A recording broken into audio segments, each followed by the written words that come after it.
জয় হিন্দ বন্ধুরা, আমি দীপঙ্কর মন্ডল। আপনারা দেখছেন নবান্ন নিমন্ত্রণ। আপনাদের সবাইকে স্বাগত। বন্ধুরা, এক রামে রক্ষে নেই সুগ্রীব দোসর। হ্যাঁ, একদম রামায়ণে রাবণের অবস্থা হয়েছে রাজ্যের মুখ্যমন্ত্রী মমতা বন্দ্যোপাধ্যায়, তৃণমূল গোটা দলটা একদম এক রামে রক্ষে নেই লক্ষণ দোসরের মতো অবস্থা হয়েছে। কেন বলছি বলুন তো? সাদা চোখে মানে মৃত ভোটার, স্থানান্তরিত ভোটার, ভুয়া ভোটার মিলিয়ে ৬৬ লক্ষের বেশি নাম তো সাদা চোখে কাটা পড়ে গেছে। আরো ৬০ লক্ষের বেশি নাম বিবেচনাধীন, অর্থাৎ ১ কোটিরও বেশি ভোট তৃণমূলের চলে যাচ্ছে। এই কারণে আমরা বলছি যে এক রামে রক্ষে নেই লক্ষণ দোসর। কেন বলছি? একে তো ১ কোটির বেশি ভোট চলে যাচ্ছে এবং হারার আতঙ্কে ইতিমধ্যেই থরথর করে কাঁপতে শুরু করেছে তৃণমূল কংগ্রেস। তারপরে আবার এই যে ভোটার কার্ড, মানে এটা হচ্ছে আমার ভোটার কার্ড, এই যে ভোটার কার্ড বা এপিক কার্ড বলে আপনারা যেটাকে বলেন, সেটা সব কার্ড বাতিল করে দিচ্ছে জাতীয় নির্বাচন commission. Election commission of India পশ্চিমবঙ্গে যতগুলো ভোটার কার্ড আছে সব কার্ড তারা বাতিল করে দিচ্ছে এবং নতুন কার্ড ইস্যু করা হবে। এবার বলবেন, ভাই কি অপরাধ করেছি, কি দোষ করেছি, কেন এই কার্ডটা বাতিল করা হবে? আচ্ছা দেখুন, আমি আমার ঠিকানাটা একটু ঢেকে আমার ছবিটা দেখাচ্ছি। এই ছবিটা চিনতে পাচ্ছেন? এই ছবিটা হচ্ছে ১৯৯৬ সালের ছবি, যখন কিনা তৃণমূল কংগ্রেসের জন্ম হয়নি। তো এই ছবি দেখে এখনকার আমি মানে দীপঙ্কর মন্ডলকে কি চেনা সম্ভব? এই কারণে তো প্রত্যেকে যে এনুমারেশন ফর্মটা আপনারা জমা দিয়েছিলেন এসআইআর এর শুরুতে, সেখানে আপনারা এখনকার ছবি, একদম সাম্প্রতিক ছবি জমা দিয়েছিলেন, একদম টাটকা ছবি জমা দিয়েছিলেন। মানে মাথা ভর্তি চুল ছিল এক সময়, এখন আপনার বা আমার টাক পড়ে গেছে। এক সময় টান টান ছিপছিপে চেহারা ছিল, এখন একটু স্থূল চেহারা হয়েছে। এক সময় তরুণ টকবকে যুবক বা যুবতী ছিলেন, এখন আপনার বয়স হয়ে গিয়েছে। ফলে চেনা সম্ভব নয়। ১০ বছর, ২০ বছর, ৩০ বছর, ৪০ বছর আগের যে ছবি, তার সঙ্গে সেই মানুষটা তো অনেকটা পরিবর্তন হয়ে গিয়েছে। তৃণমূলের এখানে বিরাট যন্ত্রণা। এই কারণে থাম্বনেলে আমরা একজন মহিলা কাঁদছেন, একজন পুরুষ হাসছেন, হাতে রয়েছে নতুন ডিজিটাল কার্ড। এই যে নতুন কার্ডটা আসতে চলেছে বন্ধুরা, নতুন যেটা এপিক কার্ড বা ভোটার কার্ড, সেখানে কিন্তু একদম আপডেটেড ছবি থাকবে, বুঝলেন তো? এখনকার ছবি থাকবে এবং এর পাশাপাশি কি থাকবে? অবশ্যই কালার ছবি। এই কালার ছবির পাশাপাশি সেখানে কিউআর কোড দেওয়া থাকবে। কিউআর কোডে স্ক্যান করলে যদি কোনো সন্দেহ হয় প্রিসাইডিং অফিসারের, তাহলে কিন্তু যদি কেউ ভুল করে ওই ভুয়া ভোটার হিসেবে, একটু প্রক্সি ভোটার হিসেবে, যেটা গত ১৫ বছর বা তারও আগে থেকে চলে আসছে, বামফ্রন্টের আগে থেকে, সায়েন্টিফিক রিগিং নামে অন্যের ভোটটা দিয়ে দেবো, যাকে খুশি তাকে ভোট দিয়ে দেবো, সেটা আর চলবে না। একদিকে নির্বাচন কমিশন জানিয়ে দিচ্ছে যে সাদা চোখে বাদ চলে গেছে ৬৩,৬৬,৯৫২ জনের নাম। এর পাশাপাশি আরো ঝুলে আছে আরো ৬০,০৬,৬৭৫ জন, অর্থাৎ তারা বিবেচনাধীন। এর মধ্যে কজন ভোট দিতে পারবেন আমার প্রবল সন্দেহ রয়েছে। আচ্ছা, ইলেকশন কমিশন কি জানাচ্ছে একটুখানি জানিয়ে দিই আপনাদেরকে। যদিও অনেকেই ইতিমধ্যে জেনে গেছেন, তবু আরেকবার বিষয়টাকে রেজিস্ট্রি করে রাখা ভালো। এই কারণে বলছি, ইলেকশন কমিশন বলছে যে তারা যখন এসআইআর শুরু করেছিল তখন তাদের হাতে কত ভোটার ছিল? তখন পশ্চিমবঙ্গের ভোটার ছিল ৭,৬৬,৩৭,৫২৯ জন। এই তালিকা নিয়ে স্পেশাল ইন্টেনসিভ রিভিশন শুরু হয়, যেটা রাজ্যের মুখ্যমন্ত্রী, তৃণমূল নেত্রী, গোটা তৃণমূল দল বিরোধিতা শুরু করেছিল, মনে আছে? হতে দেব না একদম শেষ পর্যন্ত। এখনো পর্যন্ত চেষ্টাটা কিন্তু চলছে। সে চেষ্টা যে জলে চলে গেছে সেটা তো বলাই বাহুল্য। এখনো পর্যন্ত নানা রকমের বিক্ষোভ দেখা যাচ্ছে তৃণমূলের তরফে। তো ইলেকশন কমিশন অফ ইন্ডিয়া ৭,৬৬,৩৭,৫২৯ জনের তালিকা নিয়ে স্পেশাল ইন্টেনসিভ রিভিউ শুরু করে দিল। শুরু করার পরে সেখানে যখন এনুমারেশন ফর্ম বিতরণ করা শুরু হলো, এনুমারেশন ফর্ম নিল না, মানে নেই, মারা গেছে, সেখানে থাকে না। বিদেশি ভোটার কি করে নেবে বলুন তো? ৫৮,২০,৮৯৯ জন এখানেই চলে গেল, ঝাপে কাঠি। ৫৮,২০,৮৯৯ জন, ফর্ম নেওয়ার লোক নেই, এ নামগুলো নর্মালি বাদ চলে গেল। এরপরে প্রকাশিত হলো খসড়া তালিকা। খসড়া তালিকাটা প্রকাশিত হলো ১৬ই ডিসেম্বর ২০২৫-এ, মানে যে বছরটা আমরা ফেলে এসেছি, সেই বছরে যখন খসড়া তালিকা প্রকাশিত হলো, সেখানে নাম পাওয়া গেল ৭,৮,১৬,৬৩০ জনের। অর্থাৎ এই যে ৫৮,২০,৮৯৯ জন বাদ চলে গেল, ব্যাস হয়ে গেল। খসড়া তালিকা প্রকাশের পরে একদম ত্রাহি অবস্থা। তখনই বোঝা যাচ্ছিল ১ কোটির বেশি নাম বাদ চলে যাবে। রাজ্যের বিরোধী দলনেতা থেকে শুরু করে যত বিরোধী দল আছে তারা প্রত্যেকে এসআইআর কে দুহাত তুলে সমর্থন জানালেও শুধুমাত্র রাজ্যের শাসক দল তৃণমূল কংগ্রেস তারা সমর্থন করতে পারেনি। বিরাট ব্যথা, বিরাট কষ্ট শুরু হয়ে গেল। এরপরে গতকাল অর্থাৎ ফেব্রুয়ারি মাসের শেষ দিনে 28শে ফেব্রুয়ারি 2026 একটা ঐতিহাসিক দিন বলা যেতে পারে।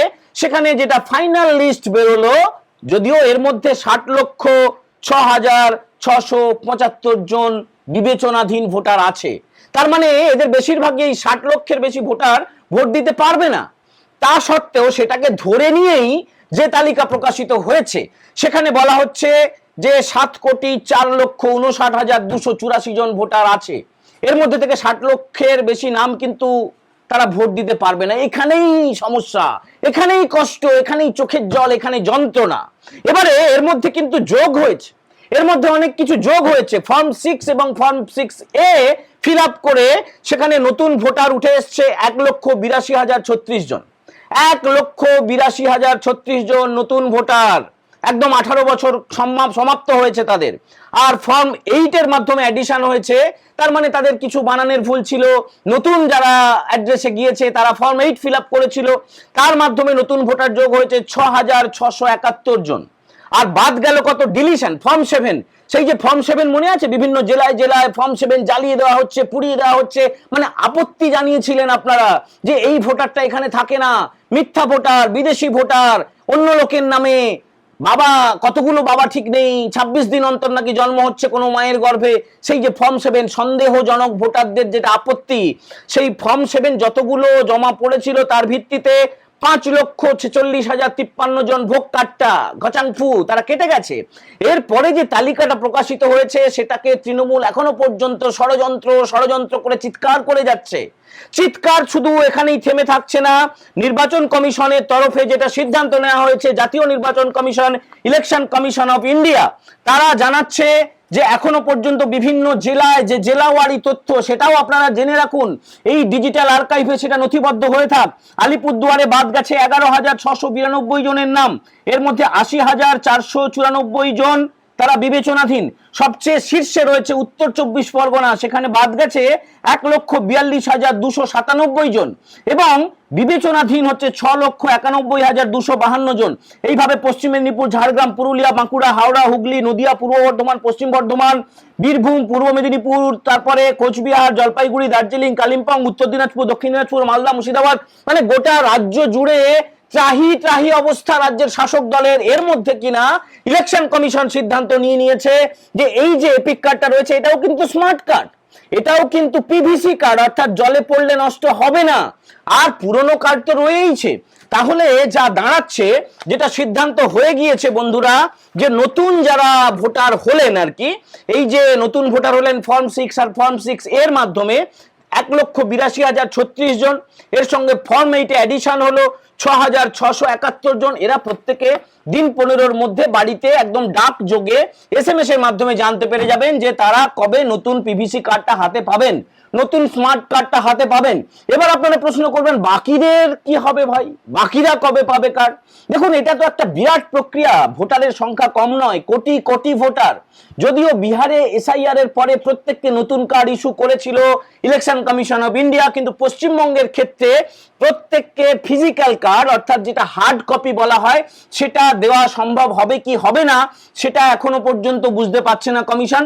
তবে প্রত্যেকের জন্য কিন্তু epic card, digital epic card issue করা হয়ে যাবে।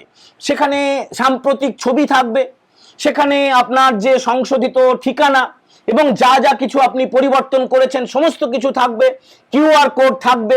অবশ্যই কার্ডটা পিভিসি কার্ড হবে এবং অত্যাধুনিক কার্ড হবে। তার মধ্যে একটা প্রযুক্তিগত পরিবর্তন আনতে চলেছে ইলেকশন কমিশন অফ ইন্ডিয়া, এই প্রযুক্তিগত পরিবর্তন আনতে চলেছে। তবে চেষ্টা করা হবে ভোটের আগে প্রত্যেকের হাতে, আমার হাতে, আমার পরিবারের হাতে, আপনার হাতে, আপনার পরিজনদের হাতে, বন্ধু বান্ধবদের হাতে নতুন ভোটার কার্ড পৌঁছে দেওয়ার। এই কারণেই আমরা বলেছি যে সব পুরনো কার্ড বাতিল হয়ে যাচ্ছে। এবার পুরনো কার্ড বাতিল হলে কেন তৃণমূলের কান্না, তৃণমূলের কান্নার বিস্তর কারণ রয়েছে, যুক্তিগ্রাহ্য কারণ রয়েছে বন্ধুরা। তার কারণ জালিয়াতিটা তারা আর করতে পারবে না, প্রত্যেককে তো ভোটার স্লিপ দেওয়া হবেই। এর পাশাপাশি যদি প্রত্যেককে নতুন এপিক কার্ড দিয়ে দেওয়া হয়, তাহলে তো সেই এপিক কার্ডটা ধরেই এইভাবে ধরবে, কার্ডটা ধরে বলবে এই ছবি তো আপনার সঙ্গে মিলছে না ভাই, কে আপনি, অ্যারেস্ট, সঙ্গে সঙ্গে কড়া ব্যবস্থা, শাস্তি, বিরাট শাস্তি। এবং সে শাস্তি যা হবে, ভোট তো দিতে পারবেই না। এই কারণেই ভয়, এই যে ভুয়া ভোটারদের নাম বাদ চলে গেল, মৃত ভোটারদের নাম বাদ চলে গেল, বিদেশি ভোটারদের নাম বাদ চলে গেল, একাধিক জায়গায় নাম থাকা ভোটারদের বাদ চলে গেল, তার ফলে তো চিরে সংক্রান্তি ছিলই, তার ফলে তো অশান্তি, উদ্বিগ্ন একটা পরিস্থিতি তৈরি হয়েছিল। তার উপরে একদম বলে না একে মা মনসা, তার উপরে আবার ধূপ ধুনো। ওই জন্যই বললাম যে এক রামে রক্ষে নেই সুগ্রীব দোসর, এইটা হচ্ছে সেই সুগ্রীব, আর রামচন্দ্র হচ্ছে এসআইআর। তাহলে সেই রামচন্দ্রের রক্ষা ছিল না রাবণের, তার সঙ্গে সঙ্গে যোগ হয়ে যাচ্ছে নতুন এপিক কার্ড, বুঝলেন তো? প্রত্যেকের জন্য নতুন এপিক কার্ড ইস্যু করা হচ্ছে। আর আপনাদের আরেকটা বড় প্রশ্ন, যে মতুয়ারা যারা লক্ষাধিক আবেদন করেছিলেন সিএ এর জন্য, সিটিজেনশিপ অ্যামেন্ডমেন্ট অ্যাক্ট যেটা ভারত সরকার পাশ করেছে, মমতা ব্যানার্জি যেটাই বলেছিলেন যে না কেউ আবেদন করবেন না, মূলত বাংলাদেশ থেকে ধর্মীয় উৎপীড়নের কারণে, নির্যাতনের কারণে আমাদের মায়েরা, ভাইয়েরা, দিদিরা, দাদারা যারা চলে এসছেন, আমাদেরই আত্মীয়রা যারা চলে এসছেন, তারা ভারতে এসে নাগরিকত্বের জন্য আবেদন করেছিলেন। অমিত শাহের মন্ত্রক, মিনিস্ট্রি অফ হোম অ্যাফেয়ার্স, তারা আলাদা একটা কমিটি তৈরি করেছিল শুধুমাত্র পশ্চিমবঙ্গের জন্য। শুধুমাত্র পশ্চিমবঙ্গের জন্য যে কমিটিটা তৈরি করা হয়েছিল, তাদের কাজ প্রায় শেষ হয়ে এসছে। এবার শাটারটা খালি নামানো বাকি। এক সপ্তাহের মধ্যে, আগামী এক সপ্তাহের মধ্যে 90,000-এর বেশি মানুষ মতুয়ারা, আবার বলছি 90,000-এর বেশি মানুষ, প্রায় 1 লাখের কাছাকাছি, তারা শংসাপত্র পেয়ে যাবেন, তারা ভারতের নাগরিকত্ব পেয়ে যাবেন। আর নাগরিকত্ব পাওয়া মানে প্রত্যেকের নাম ভোটার লিস্টে উঠে যাবে, প্রত্যেককে নতুন এপিক কার্ড ইস্যু করা হবে, ভোটার কার্ড ইস্যু করা হবে। বুঝতে পারছেন বিরাট খেলা জমে গেছে, বিরাট খেলা। মমতা বন্দ্যোপাধ্যায় রাজ্যের মুখ্যমন্ত্রী, তার যে কেন্দ্র ভবানীপুর, 47,111 জনের নাম ভোগ কার্ডটা, কি অবস্থা হবে? ভবানীপুর তো গেল, ভবানীপুর গেল, আগে নন্দীগ্রাম গিয়েছে, তারপরে ভবানীপুর চলে যাচ্ছে। নতুন কেন্দ্র খোঁজা শুরু করেছেন মুখ্যমন্ত্রী। একদম হাঁড়ির খবর বলছি, আইপ্যাকের থ্রু দিয়ে মুখ্যমন্ত্রীকে মানে মমতা ব্যানার্জিকে কোথায় দাঁড় করানো যায়। আগেই আমরা একটা এপিসোডে জানিয়েছি যে মমতা ব্যানার্জি বিরাট উদ্বিগ্ন, আদৌ তিনি ভোটে দাঁড়াবেন কিনা সেটা নিয়ে একটা অনিশ্চয়তা তৈরি হয়ে গিয়েছে। তার কারণ হারের ভয়, হারের ভয়। মমতা ব্যানার্জি নিজে ভাবতে শুরু করেছেন যে আর নয়, আর নয়, এবারেই শেষ, আমার খেলা শেষ। বন্ধুরা, আজকের এই এপিসোড আপনাদের কেমন লাগলো অবশ্যই কমেন্ট করে জানাবেন। আর আপনারা কেউ উদ্বিগ্ন হবেন না, নতুন এই এপিক কার্ড আপনারা যদি নাও পান, ই এপিক কার্ড আপনাদের জন্য ইস্যু করা হবে, অর্থাৎ ডিজিটাল যে কার্ড, সেটা আপনারা নির্দিষ্ট ওয়েবসাইট থেকে, ইলেকশন কমিশনের ওয়েবসাইট থেকে ডাউনলোড করে নিতে পারবেন। আর যদি সব ঠিকঠাক থাকে, সবাই নতুন কার্ড হাতে পেয়ে যাবেন, কোনো চিন্তা নেই। একদম মাথা উঁচু করে সগর্বে জয় হিন্দ বলে, বন্দে মাতরম বলে আপনারা ভোট কেন্দ্রে যাবেন, হৈ হৈ করে ভোট দেবেন। আর এবারে আরেকটা নতুন নিয়ম চালু হয়েছে, প্রত্যেক প্রার্থীর কালার ছবি থাকবে, প্রত্যেক প্রার্থীর কালার ছবি থাকবে, কোনো অসুবিধা হবে না। আপনার প্রার্থীকে ওই আধা অন্ধকারে আলো ছায়ার মধ্যে ভুল করে অন্য জায়গায় বোতাম টিপে চলে আসার দিন এবার শেষ হয়ে যাচ্ছে। 2026-এর বিধানসভা নির্বাচন সমস্ত অর্থে আলাদা হতে চলেছে। যত আপডেট আসতে থাকবে, আমরা নতুন নতুন আপডেটগুলো আপনাদের জানাতে থাকবো। ততক্ষণের জন্য আজকের মতো এই এপিসোড আমরা এখানেই শেষ করছি। জয় হিন্দ, বন্দে মাতরম।